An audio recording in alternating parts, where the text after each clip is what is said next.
1 জানুয়ারি আমরা নতুন বছর হিসেবে পালন করে থাকি। এর পেছনে কি কোনো লজিক রয়েছে? কোনো লজিক নেই।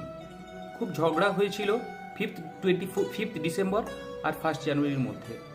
খ্রিশ্চান কমিউনিটিরা নিজেদের মধ্যে ঝগড়া বাঁধে 25 ডিসেম্বরকে নতুন বছর হিসেবে সূচনা করার জন্য প্রস্তাব রেখেছিল। তার পেছনে একটা লজিক ছিল, কারণ যীশু খ্রিস্টের জন্ম হয়েছিল। কিন্তু 1 জানুয়ারির কোনো কারণ নেই নতুন বর্ষ পালন করা হিসেবে। কিন্তু আমরা ভারতীয়, বিভিন্ন রাজ্যে আলাদা আলাদা পরম্পরা রীতি রয়েছে নতুন বছরের। যেমন পশ্চিমবঙ্গের মানুষ পয়লা বৈশাখ নতুন বছর হিসেবে পালন করে থাকি। চৈত্র মাসের শেষ দিন আমরা মহাদেবের মাথায় জল অর্পণ করে নতুন বছর পয়লা বৈশাখ থেকে শুরু করি। আসামে নতুন বছর বিহু থেকে শুরু হয়। আর আমাদের সমাজে বিহুর সংস্কৃতি রয়েছে, খুব পুরনো একটি সভ্যতার দর্শন রয়েছে। ঠিক একইভাবে ভারতবর্ষের উত্তর থেকে দক্ষিণ সব জায়গাতে আলাদা আলাদা দিন রয়েছে নববর্ষ পালনের।